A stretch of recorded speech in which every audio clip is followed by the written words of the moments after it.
we start the Bob and Eliza panel, we would like to remind you that you are not allowed to live stream this one.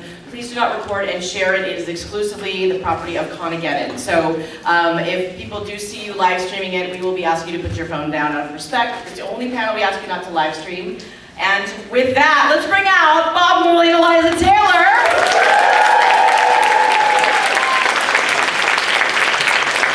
We have a lovely bench for you this year.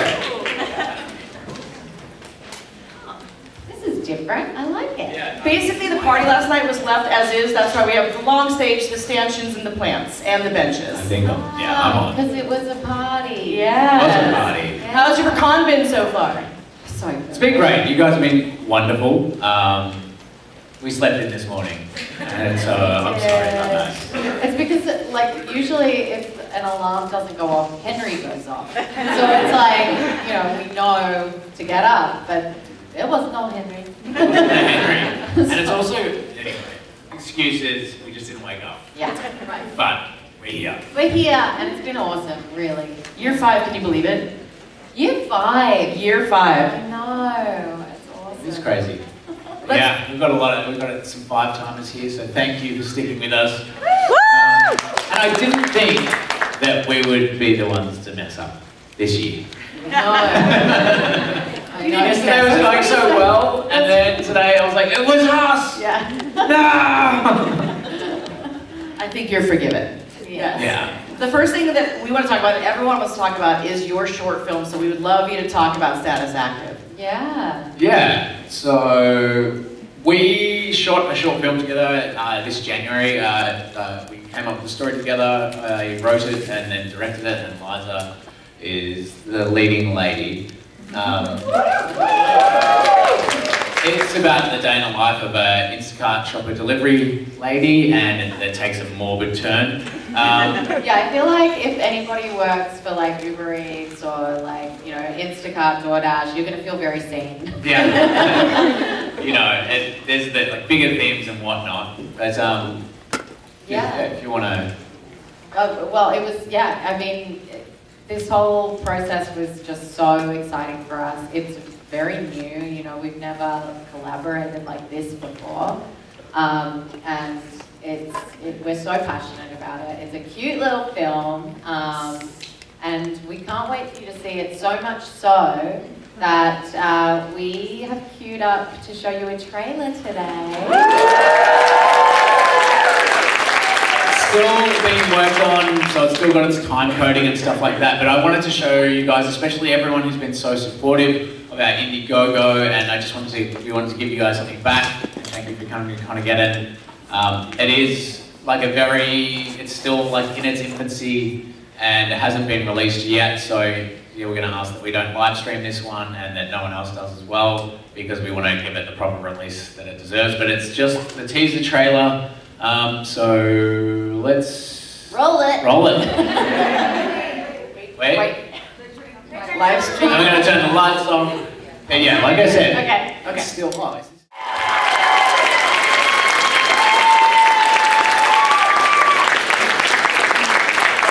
Wait for the 5-second delay to the live stream. Wait, 5 seconds. Yeah, that was.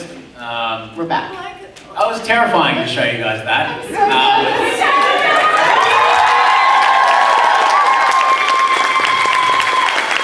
Well, thank you for everyone that has supported it. I can't wait for it to come out at a film festival near you guys, and then, you know, release the whole thing. It was just, I was so directory in me going, oh, I don't think it's the right resolution, and it's jittery, and blah, blah, blah, blah, blah. Yeah, it's something that we're really excited for, and yeah, and thank you everyone for all your support, and I can't wait for you to see it. Yeah, thank you. I love how you went from I don't drive to I have my driver's license to I'm gonna film where I'm driving. I'm very impressed with your trajectory. Thank you so much. Big progress. I'm a big girl now. You are. And honestly, the Bob Eliza panel, as is tradition, we're mostly going to open up for questions, so don't run. But there is a microphone right there in the middle. We ask that you ask, you know, constructive, kind, funny questions. Maybe not as personal, but you know, show and business and life questions. We know you're going to ask them, but we'll ask that you just, you know, be respectful and enjoy. There you go. Thanks, Thank you. Joe. Thank you, Joe, as well. Thank you. the best. Bye, Joe. Bye, Joe. Have a nice break. Watch out for the jackets back there. She worked so hard. Got it. She doesn't. She's still learning. Still there. Yeah. Okay, let's take some questions. Okay. Besides the 100, besides of the 100, what was your favorite show or movie to act in? I really loved doing Quantum Leap. That's I mean, I got to play this a badass character in a very different way. You know, she was still kind of feminine. She was a little bit more like maybe a little lighter than Clark, but she was still a total badass, and I had the best time with that character. Yeah, I loved watching Hannah. Yeah. I'd be sitting there being like, yeah. when we were watching it.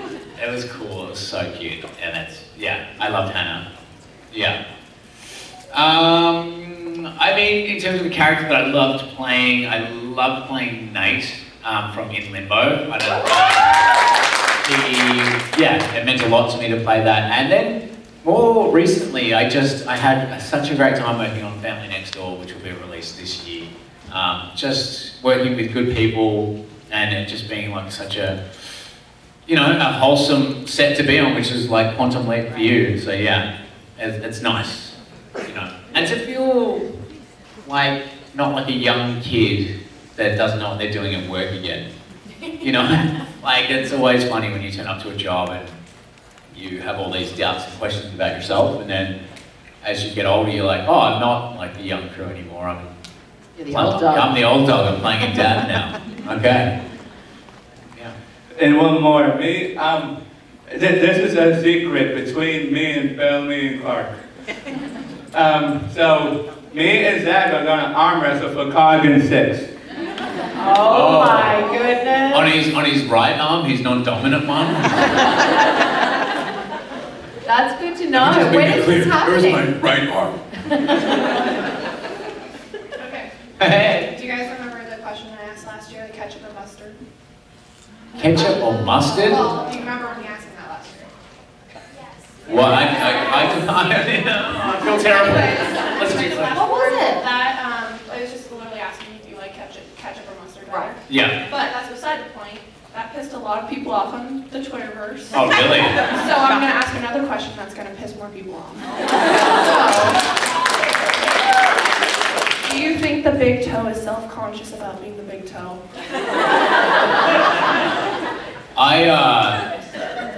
I've broken my big toe a couple of times, and it's a hot mess down there. So it's like hiding underneath the other foot, and so I've started. Can I tell them? About my sexy toe separators. Yeah. He wears them every night, guys. And it gets her all steamed up.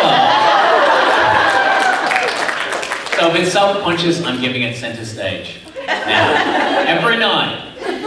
Yeah. So, I don't know, I think it's really finding its voice and standing in its own power.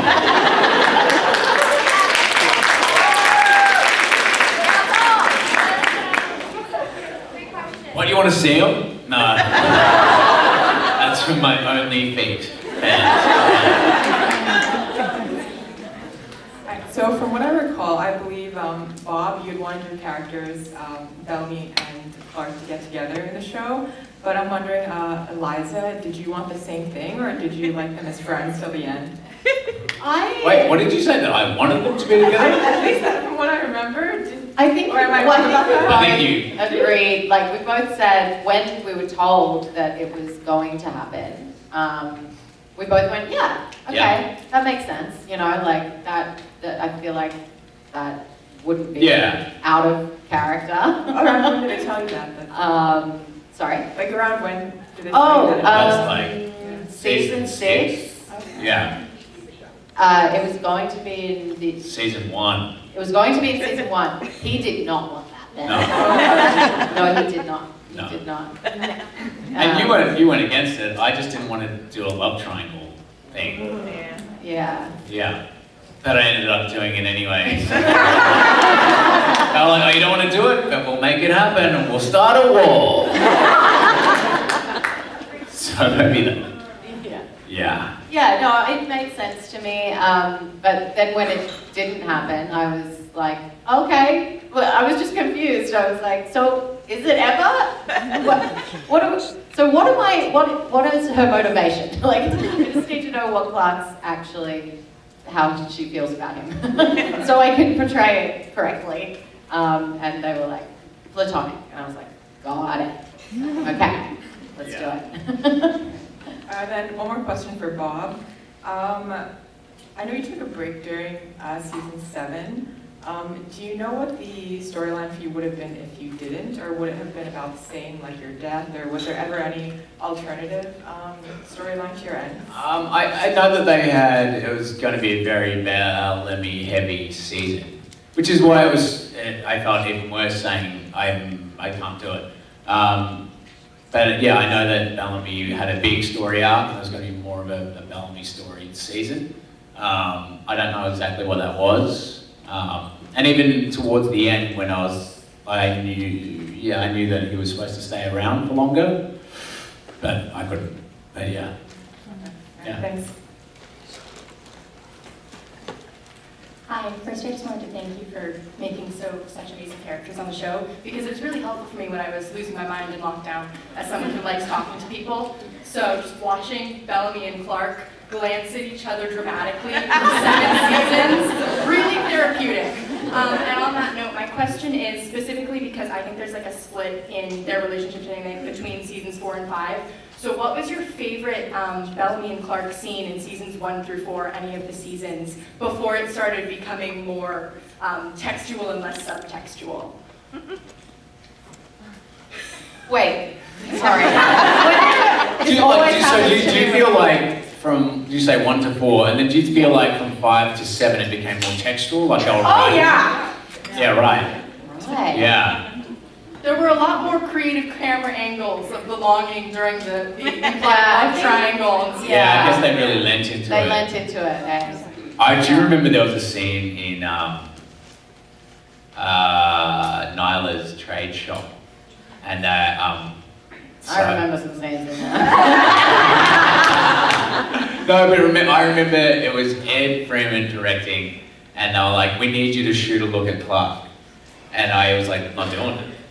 And he was like, "Okay, cool," and then we kept going. He's like, "Yeah, do you think? I think that Bellamy would look at Clark at this," and I was like, "Yeah, I'm not doing it." And and then he was like, we went again, and he said, "Look, this is me being so stubborn. When I hear myself saying this stuff, God, I was stubborn." And he was like, we did another take, and he's like, "Did you look at Clark in that one?" I said, "No." And I said, "I can keep doing this performance all day. Can you?" And he went, "Okay, I guess we're moving on." Why wouldn't you look at me? Because I knew what they were doing, and I was like, I was like, guys, like, you don't need to hang a hat on it. Like, everyone sees it already. Yeah. We don't need to keep, like, sticking on this. Right. But in terms of editing, yeah, you want your actor to look at everyone in the room so you have cutting options when you... Oh, maybe that's all he wanted. Yeah, that's what you want, just for some options in the editing room. But I loved it when they were working as a team. I loved like season 1 when like one of them would falter and the other would be like, "Okay, I'm going to leave from here." You know, when they were both doing their speeches and like, that was what was so funny. I remember there was that big speech and he's like, "This is our home," and blah, blah, and then Clark comes out and she's like, "What he said, but we're leaving." I liked it when they were a team, you know. Those were always great, or like when Clark was like feeling like she couldn't lead, he's like there for her and everything like that.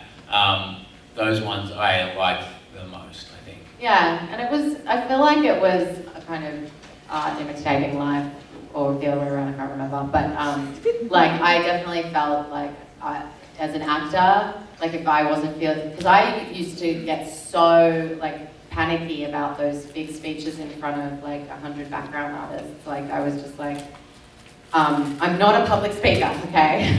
And I get really, really scared, and Bob would be able to prop me up and make me feel better. So there was a bit of that in real life as well, which is nice. Awesome, thank you. And then one last quick question. Is there anyone on the cast who, during the production of the show, was like asking the writers to make Bellark more overt? Like what actor? I think we were all terrified of weighing in on that. I know that there were certain writers that wanted it, but yeah, you know, it became such a us versus them thing that we were like, hey, you know, you guys wrote it, we're just doing the thing. So yeah, I think we're, still terrified to talk about it. Clearly, Yeah, we're like, oh no. Yeah. Yeah. Thank you. Thank you. Hi. So first I want to say that I love doing Christmas Inheritance. I rewatch it every night. Thank you. What I want to ask is, because Bellark in the books is obviously really cool, did you guys ever read the books yourselves? Or do you know anybody who's read the books? We know a lot of people that Yeah. read books. Yeah. The 100 books. Yeah. Yeah, I read the first one. Oh, okay. Yes. And I did too. No, but they were so vastly different, and I think I touched on this in our meeting, Brett. They were kind of released at the same time, and so whilst we were shooting the show, the books was coming out, so it wasn't like we were privy to what Cass Morgan was doing, and then it was like we'd do conventions, and people would be like, "Wells is your brother," and I'd be like, "Wait, what?" What's happening? In the book, Yeah. they're brothers. Yeah, my Galvan brother. is his father. Yeah, that I. You dated my brother. Wow. Wasn't that in the pilot? Or, oh, it's not canon? How would you not like canon? You don't know canon? I've heard people say it, I don't know what it means. Like, It's not happening in the show. I think she knows what he's And you know what Yeah. happened because it happens. It's not implied. Okay, okay. Yes, please. Yeah. I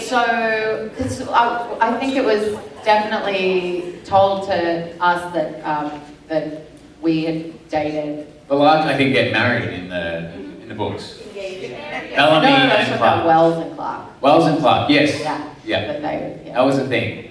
Yeah. And it was, but like, that was where. But I guess it didn't make it into the show. But it didn't make it into the show, test audiences, whatever. But like, that's where because Bellamy wasn't supposed to be into this, it was supposed to be Wells and Finn and Clark. Bellamy was not part of this romance world, which was something that I was like, great. Yeah. Yeah. Well, there you go.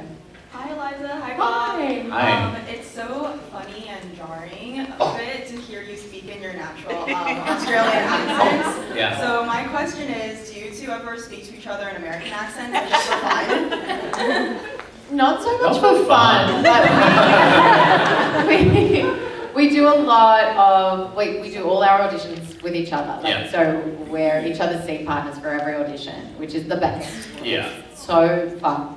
And for the most part, we're American in those. Mm-hmm. So we will, but it's funny because if we haven't had an audition for a while and then we go to read a script together that we're gonna film the next day, our accents are terrible. Yeah. We're so bad.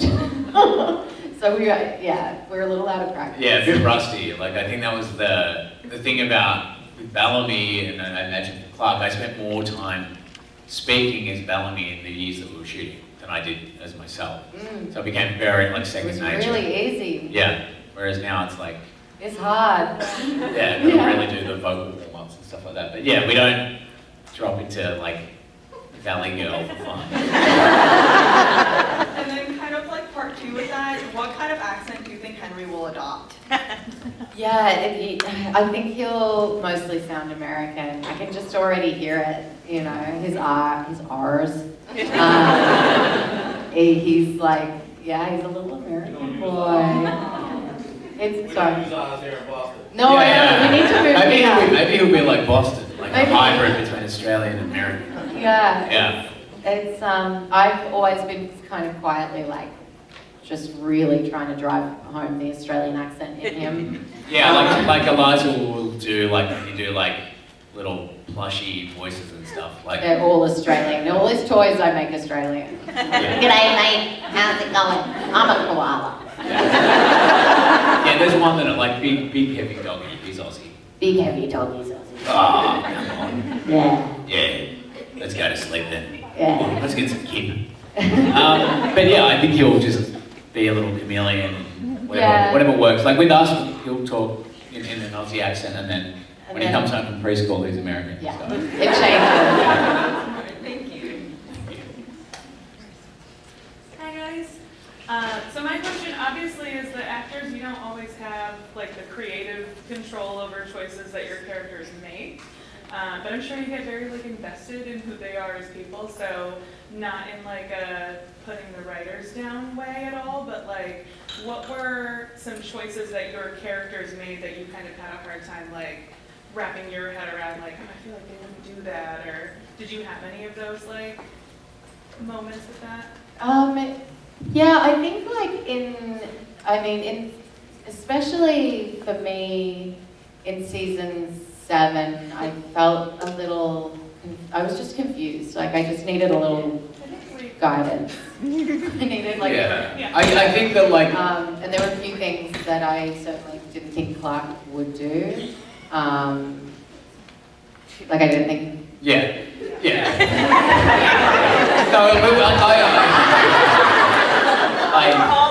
Yeah. I mean, we were both Can we all get upset about that, I think. Yeah, that, like, other things like, you know, when I'd see Bellamy make some poor decisions and, you know, inadvertently massacre like 500 people, like, oh, man. But, you know, I think I've said this in my panel and I say it all the time, but, you know, I'm my character's lawyer. I'm not there to judge. Yeah. Sure, sometimes I'm like, oh, God. But, Yeah, you have to make it. yeah, I'm there to justify it. Yeah, because That's they're my gonna, like, they're people, they're gonna make mistakes. It's not like, oh, my character would never make a mistake, but like, yeah, just interesting to think of like your perspective on what they, you know, what you think that person would do or not do. Yeah, it's funny, like, even when Bellamy made some, like, pretty dull decisions, like, I saw this thing that James Gandolfini thought about, and it's like, well, he talks about your character thinks they're the smartest person in the room. Yeah. And so then you have to find that reason why they think what they're doing is the smartest thing. So even if it's like so blatantly stupid, you go, Bellamy thinks he's really smart. Thank He's you a real guys. genius. Thank you. Hi. Hey. So on the topic of massacring 500 people, Just your normal Sunday. yeah, we'll segue there. I was wondering, who do you think had the higher kill count in the show, Bellamy or Clark? I found out yesterday. Did you? Yeah. You killed more people than I have. How? I mean, Bellamy killed more people. How? Whoa. Yes. Really? Clark, is that person here? Who said it? Sarah did. Yeah, where's Sarah did. Tara. You're number 4. I'm number 4. I mean, Clark's number 4. Bellamy's number 3. Cadigan? No, And then Diane. Oh, right. Yeah, she's number 1. I can't remember number 2. Octavia. Yeah, of course. Yeah, right. Yeah. There you go. Oh, right, because she was like responsible for the World War. What about Tioza? She. for the dropship that exploded Ah, and the bombing on the Ark. Right. Nowhere are you down here, because that was happening on the Ark. so that's Yeah. season 1? Yeah. Really? Wow, she got a lot done in that season. Yeah. There's one episode. Well, I think she came back for a little bit. Yeah. Whew, yeah, but guys, pretty big revelation. I Hey, really you thought you were the worst. Yeah. I thought you were the worst. Interesting, thanks so much. Thank you. Yeah, I'm number 3. That's not bad. Hi again, Bob, and hi, Eliza. So I have two kind of questions. The first one is, do you guys ever get sick of the Bel-Air questions? Or because you're married, does that make it easier? Oh. No, I don't think it makes it. I don't get sick of them. No, I don't get sick of them. Sometimes I'm a little scared. Yeah. I have to say, I'm so glad to hear you guys don't get sick of them because I have one. Okay. That's a segue. Yeah, it's, you know, it means a lot to a lot of people, and but yeah, it can be just feel even to this. I think we have this. We've been told about what to say about it, and been had such some critical feedback and whatnot that we get a little. I get a little like, oh, I just don't want to offend people. Yeah, I don't want to say we the don't wrong want to thing. upset people. Yeah. My But here you go. Yeah, my Yeah, question. here we go. Good luck. A lot of pressure. My question is, at what point in the series do you think will been the best time for Bel-Air to have an on-screen kiss? Season 6, episode 11. After she's brought back to life. Yeah. There are just so many moments where I feel like it very much could have happened so easily, and it almost felt forced that it didn't. Yeah. So, thank you so much. Thank you. No worries. That was the episode I directed, by the way. Hey, Evelyn. Hello. If Bellamy didn't die, how much romantic was Bellamy and Clark's dream ending? If Bellamy didn't die. What would be their dream ending? Yes. Oh. Well, I feel like you would have. I think, Well, I don't know what you think because you might have thought. Because Bellamy. I don't know what you were thinking. I don't know what you were saying at the same time and see if it's the same thing. I thought that, like, Bellamy was very comfortable with ascending at that time, right? It's ascending, right? Yeah. Transcending, I always say it wrong. But I also, I don't know, I feel like for him, at least the way that I felt, that Bellamy felt about, I know that it was kind of written as he was in some way kind of brainwashed, but I think for him it was finding inner peace, and I think that he wanted that for his people. I think he still really cared about the 100. Right, yeah. So I think if you guys stayed, he would have stayed. I If believe it came that down too. to that, he would have stayed with them. Yeah. Yeah. Yeah, on the beach. On the beach, yeah. Yeah.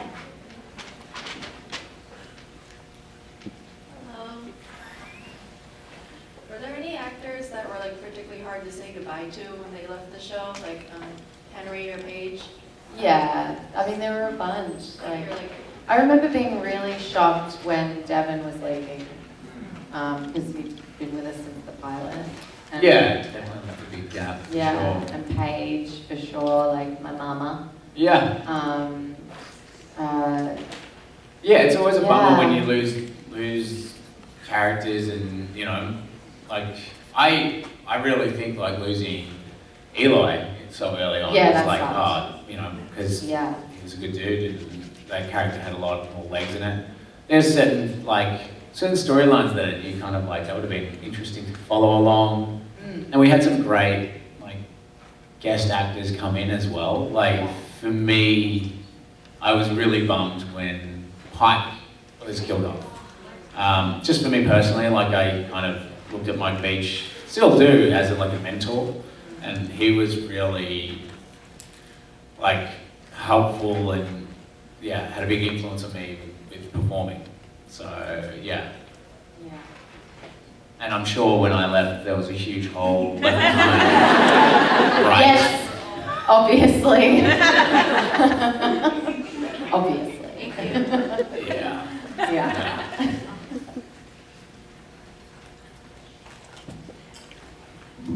In a part of season 6, when they're getting the whole backstory, the whole Sanctum is Mine scene, it starts off with a camera footage, I guess, I don't know what to call it. In the very corner it says Day 21, which is the title of another Cass Morgan book about the 100. Do you have a favorite Easter egg like that? There was one, the reason I'm rolling my eyes is because it was something that I said to do, but, and I talked about it either yesterday, I think it was in the meet and greet this morning with Marie. When Bellamy's hiding Octavia he puts his foot over a red tassel. And because I had read the book, I was like, she would wear a red bow. So I was like, can we have like something red for me to put my foot over in that scene? So that was like one that I was like, oh, there we go, let's do that. So that's one that I Oh, like. I didn't know that. Yeah, big brains, you know? So if I had continued reading the book, then I probably would have pushed for more of those little Easter eggs. But I that was didn't know any. I didn't know. I thought you read the book. I thought you just said. Yeah, but then I did a very obvious. Oh, acting. I was acting. I tried to read the book, and then I'm not much. But look, you were the lead. I was like in like 3 days a week at that point. Early on, during season 1, I was kind of like chilling. Me and Richard were hanging out while you guys were all working. During the pilot, like it was like a 21-day shoot or something. And I think I had 4 days. Wow. And you guys were hustling. Yeah. Yeah, that was yeah. Yeah. That's true. I was just hanging out in Vancouver eating cold salads. Yeah. All right, AI brainstorm my question, so if it's bad, You got your question from ChatGTP. It can be an educational tool. Yeah, I thought you were a school teacher. I thought you'd be against that kind of stuff. No. Okay. Okay. So just blame ChatGPT and not me. It's not good. But if you guys could, like a Freaky Friday situation, and you swapped bodies for a day, that might be kind of weird. But I don't know. You swap lives or something. What are some things that you think you would just excel at, and then some things that you think you would fail at miserably trying to be each other?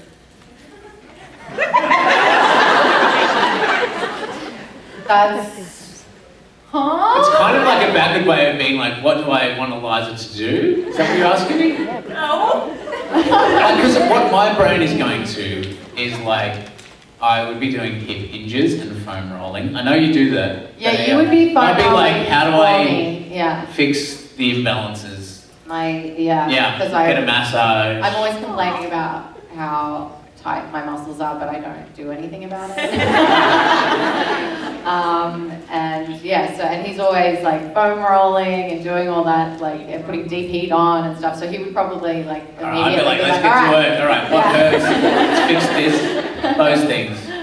I mean, I would love to enjoy climbing the way you do, so I would probably want to Go take it for a test run. go to, like climb a V9 or something, which I can't even climb a V1. So. Yeah. Would you excel at it, or would you fail miserably? But it's his body, right?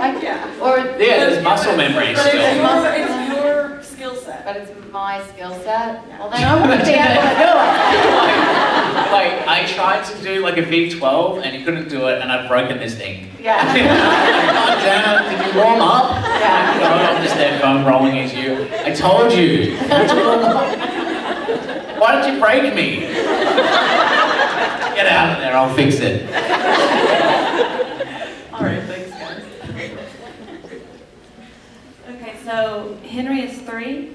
Correct. Okay, so when my daughter was 3, she was quite loud, as I was when I was young, and she said a lot of unfiltered things that were quite embarrassing to me. And I can give an example if you need one. But has Henry said anything in public that has really embarrassed you?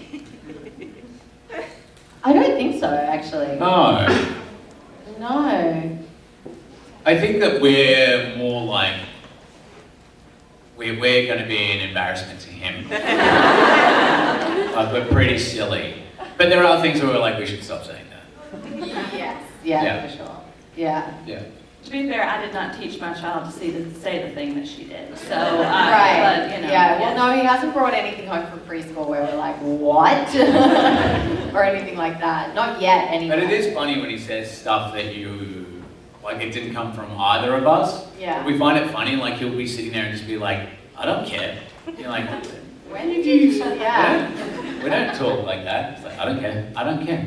But it's funny. You know what's funny in the mornings? I'll tell them this one, that in the mornings, Henry's practicing advocating for himself. So before I go in and we wake him up or open up his door and whatnot, he'll be sitting there going, no, I don't like that anymore.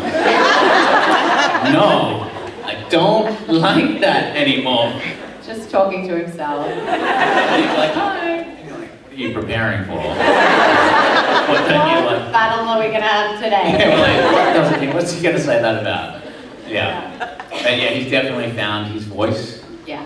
And standing in his power, just like my big toe. But yeah, don't know what we'll go home to. I was so proud of him we both were at his party. Like, he, you know, we had like 20 toddlers over at our house in our backyard. It was crazy. We've never hosted a party like that before. And it's the first of many. Why wouldn't he? Right, well, yeah. I guess that would be weird. Yeah, it wasn't like the last one we had with 20 toddlers. So we were like, you know, like it was crazy, it was madness. But Henry was just like, I need a break. I need to go with mum into my room. And like, he was just so good at communicating with us. And like, I told my mum on FaceTime that night, and she was like, what 3-year-old knows how to say I'm overwhelmed? Like, We said like anytime you're overwhelmed, just let us know, and then he And kind of he came up did. and said, hey, I need a break. I'm like, I was just Good for him. Yeah, I'm like, that's it, good boy. You know, like, awesome. Thanks. Hello. I was wondering, what was the audition process like for this show, and also what was your reaction when you found out you landed the role? yeah, we've spoken about this before. Our journey, like our audition process, was totally different. I went through about 8 different processes, like, you know, the initial one, then producer, then studio and network, and then like reading with other actors, and so all that kind of like the full rigmarole of that, and then like doing it in front of all the suits that were in the studio, and so it was pretty intense. I saw, I don't know how many Clarks, like 20 Clarks, 20 Finns, 20 Octavias. You were the first cast. I was the first cast, yeah. And Wells was like, you know, one of the bigger roles in the show as well. So Eli was there, which is cool, and me and him got along, and we helped each other read lines. But yeah, there wasn't that many Bellamy's. I think I was the only Bellamy there, and then they flew in some ringer from New York. What a sucker. But yeah, so I went through the whole process of like about a month, and then like doing the deal memo and waiting and signing and doing all that stuff. It's pretty harsh. It's a very exhausting process. And then you have Eliza. I didn't audition at all. I didn't go through any of that. And if I had, I don't think I would have gotten the role, honestly. So it's kind of a blessing the way that it all happened, because me and auditions, no good. I'm not, unless it's a self-tape at home with him. When I go into the room, like, I'm the sort of person who, like, when I stand in front of the blue screen and they roll camera, my knees shake so much that I can't stand, like, and my voice goes, and like, that's the sort of, like, I break out in sweat. That's the kind of anxiety I get when I audition. It's crazy, man. So that, like, thankfully, I did a self-tape for a film called Heat, about a year before The 100 came around. I was playing a sex worker who was on the run from someone trying to kill her. And so the audition was really intense. And I didn't get it, obviously, but it ended up in the hands of the head of casting at CW. And she, I think they'd been looking for Clark for a really long time. I think that they were running out of time. And she showed the tape to Jason and the powers that be and said, what about her? And they said, yeah, let's audition her. And then my manager said to me, you're not auditioning for TV. I want you to do film. I want you to be a movie star. And I was like, but I would do TV. Like, I would do anything, actually, at this point. I'm running out of money, and I can't, it was a whole thing. I was like kind of packing my bags to go back to Australia to bartend again. And then So we said, no, we're not going to audition. And then they said, okay, just bring her in so we know she's not crazy. And so I went in for a meeting. I hid my crazy. And the meeting went really well, and it was great. I also met Kris Jenner that day. Yeah. So. I only found this out like a week ago that you met Kris Jenner. Yeah. And they were like, are you the new girl? And Yeah. you're like, And I was like, I guess so. And Peter Roth was like, yeah, she is. And Kris Jenner was like, oh my God, that's fabulous, congratulations. You're so cute. And I was like, this is so weird. Yeah. It was the most Hollywood moment ever. Like, just like, didn't feel real. But yeah, that's how I ended up on the 100. Pretty weird, pretty random. Well, I'm really glad they cast you both, because no one else could do it as good as you guys. Oh, Thank you. Thank you. Hi, very dumb question. So, for both of you, could you outdance Ray Gun? Who? Oh my gosh. Digital. And just general thoughts if you have any. The Australian breakdancer. Oh, Ray Gun. From the Olympics. No. Could you? No. Yeah, exactly. She's a bloody icon. Alright, thank you. And also a doctor. Is she? Yeah, PhD in hip-hop. Dance breaking, yeah. Oh. No, for real though. She has a doctorate in it. She teaches it, yeah. Oh wow, okay. Yeah. I just didn't know you could be a doctor. She could academically breakdance you out of this world. That's fair. Hi, I'm back. I was inspired by another question asked by someone else. Were there any scenes or direction for the story that you did have influence over? Or like even ad-lib lines that you added? No, I don't think so. Not that I can think of.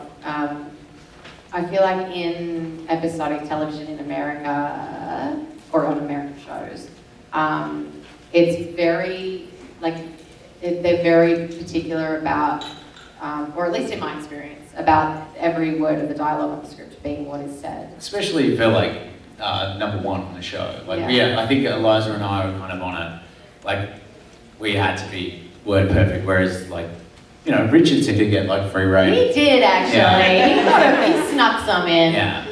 You got more Richardisms in Murphy, whereas everything for us was very. It was by design. It needed to be a very particular way, and I'd never experienced that before, so it was really interesting. To be, because you know this, when I do an audition, I'm like, I'm changing that, I'm changing. Yeah. Make it so it's a little bit easier. Just so it's more conversational. Or whatever. Yeah, for me. But it was cool. It was cool to it was a learning curve, to be okay, so it's got to be exactly what is written, and oh my God, do you remember when I tried to? Oh yeah, no, don't. Yeah, I know what you're gonna say. Yeah, don't. Okay. But the other thing too is that there's someone there with it. No, I was just. You want it. No, I tried to change a famous quote. She tried to rewrite Shakespeare.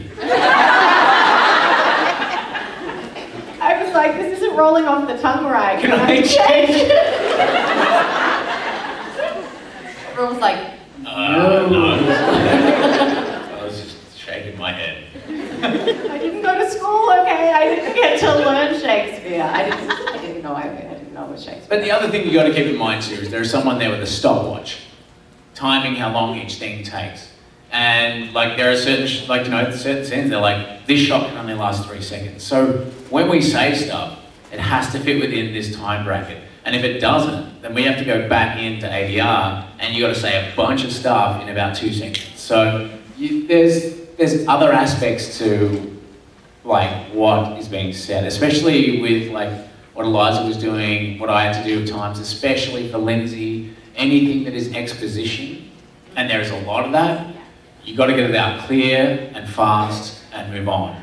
And then if you can do that and also kind of add a little bit of emotion or something else to it, that's great. But so much information we have to get to the audience clear and fast. So, you know, if I'm like, yeah, well, It's written that way for a reason. It's written that way for a reason, and we Yeah. have to say it in a particular way, in a particular amount of time. And so, when you understand that, you go, okay, that's what this is. Hopefully I can make it interesting to watch, as well as passing on information to the audience. Yeah. And one more thing, and if this is too personal, like, that's fine. How early on, like, you know, in the season did you guys connect before you guys came out as, like, official? Well, I mean, we, like, from day one, we were, like, had each other's backs, you know, and, like, I think I spoke about this yesterday in one of my panels, but, like, we always looked after each other, and I always knew, like, from the very beginning, like, that he was someone that I didn't want to lose from my life, you know, after this show had ended. And it was coming to that end, like, we knew that the show was coming to an end. Yeah, that's true, actually.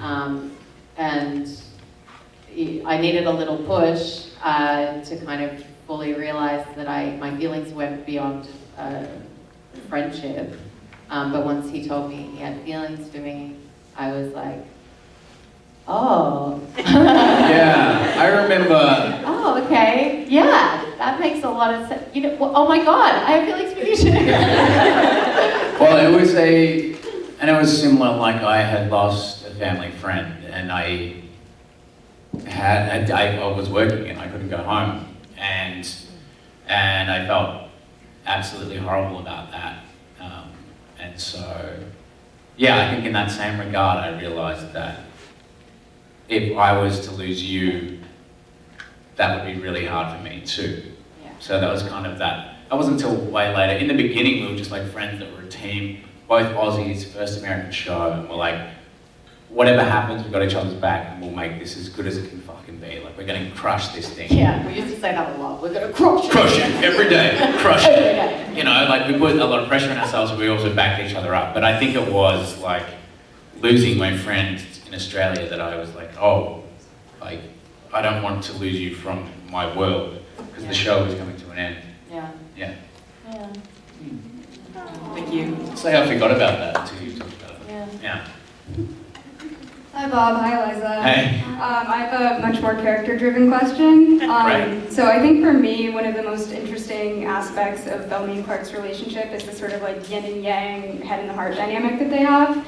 So I'm wondering if there's like a specific moment that you can kind of point to where you're like, this really solidifies that sort of dynamic between them, or you really feel like that like balance that they have really like came to life for them.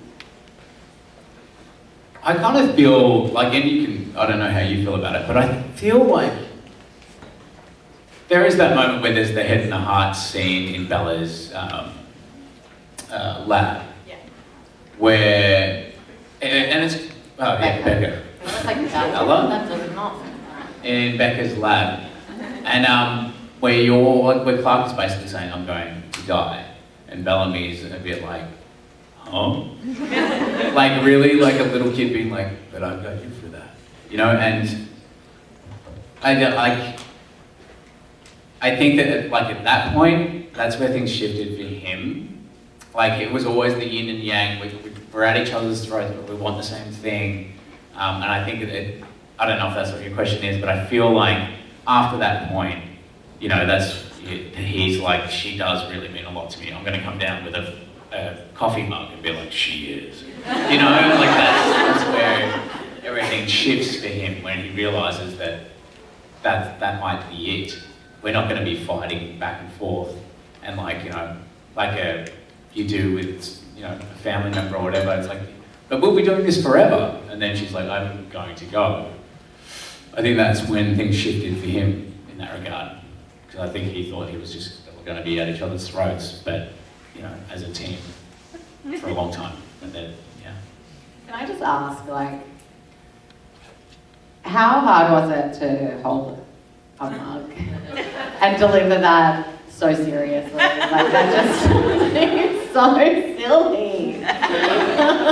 Oh yeah, yeah. You know when we do auditions and you're like, there's like, we're doing auditions for something really cheesy. Eliza's like, put some cheese on it, Oh, yeah. add some cheese. Sprinkle some cheese on it. Yeah, because I'm not really good with that kind of stuff. Yeah. I like to cheese it up. But the 100 had shows with like lines like that They were where I'm cheesy. just like, all right, well let's like, it isn't cheesy if you believe it, you know? So when I had lines like that, I was like, all right, well, let's put everything into that. And then that's, if I look like an idiot, I look like an idiot, but at least I gave it a shot. It worked. I mean, you always pull it off. It is what surprised me. Like, I'm just like, how? But I had a few of those as well. Like, I remember... Oh, you had a bunch of them holding a bloody flame. The flame. Like, Yeah. you know, and like Bellamy was supposed to be unimpressed by that, kind of like, because you were just losing your marble over a piece of that. Yeah. Essentially, I know. Yeah. That was always hard. I just didn't know how you... There's so much importance put on this thing, but it's just like, you know, in reality, like a little cute little plastic square rectangle. But yeah, then there was. But I remember I just had to deliver that one line that was, "From the ashes we will rise," and I just, when I read that, I thought it was a lot of this. Yeah. A lot of this. And Paige was losing it. She was like, I do not know. I feel so sorry for you. I don't know how you're going to say that line with a straight face. And then when I did it, everyone was like, yeah, like it worked. Somehow it worked. Because you're in it. There's so many things that you read and go, oh no. But then like it becomes this huge epic moment. I'm just always like surprised by that. Yeah. I think you got to put your faith in the process there, right? In it a little bit. Yeah. Yeah. From the ashes we will rise. Thank you so much. Oh, sorry. That was great. Hello, Bob and Eliza. So this question is not show-based, it's more personal-based. My daughter was in Bob's panel earlier, and she was telling me that you have Filipino descent in. My husband's Filipino. Lovely. And she said that you want to make adobo for your son someday? Yes. I was just wondering, pork or chicken? Pork. Pork. But Very, very well. maybe not. Maybe not. What? Nothing. So if you need a recipe, just let me know later. Okay. My husband's Filipino, he says I make it better than he does, so. Wow. Yeah, my kids all love the adobo. I don't eat it myself. Yeah. I don't like vinegar, so. And do you know what's crazy? My mom's Filipino, and she's got her own recipe. Yeah. No, I want yours as well. You want them all? Yeah, I want them all. It's really easy to make in the crock pot. Yeah. Start in the morning, ready at night. Yeah. Good. Start in the morning? Yeah, we start in the morning on slow cook. All day, get home, it's done.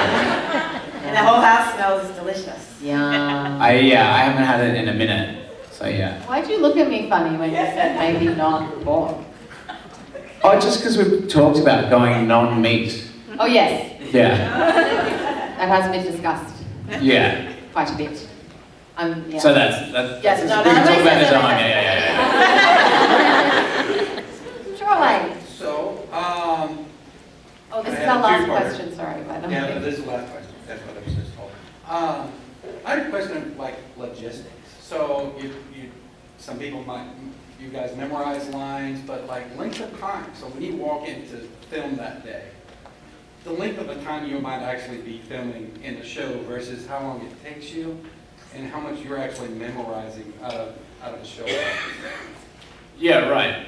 I think everyone has their own way of learning lines. I mean, I would say like a scene, let's say, like, it depends on how many people there are or whatnot.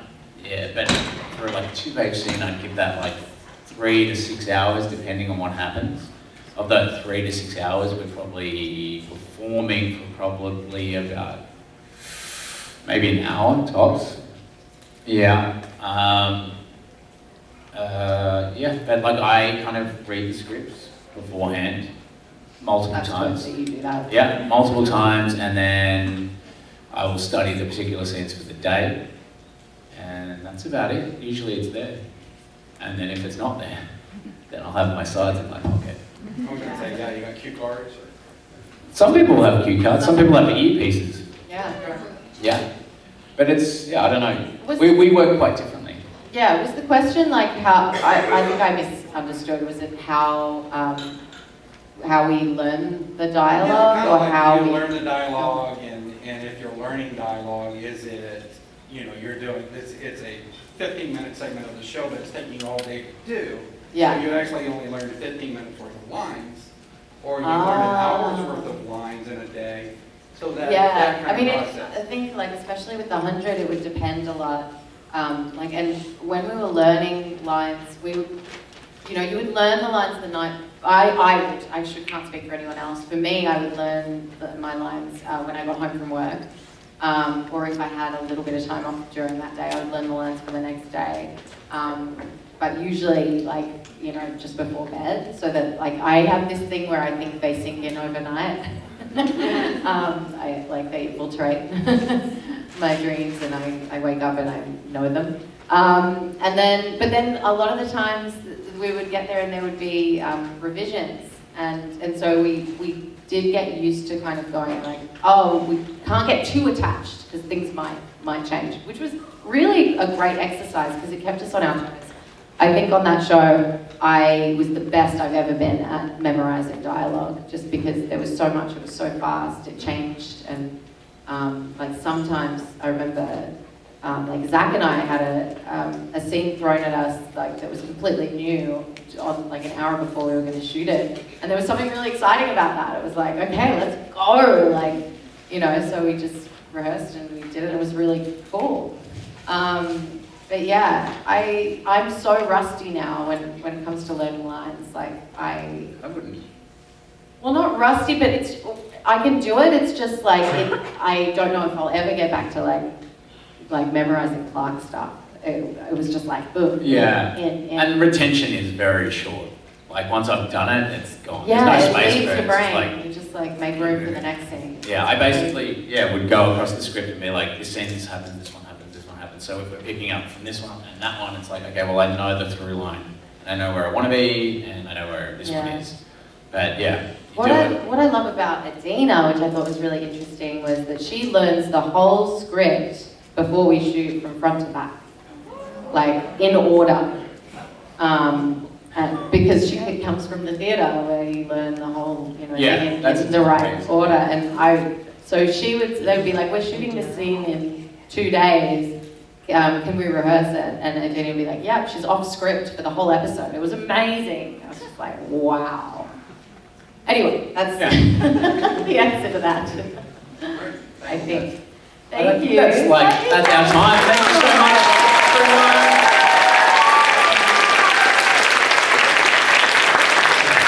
Oh yeah, and just letting you know that Bellamy will be next door taking photos.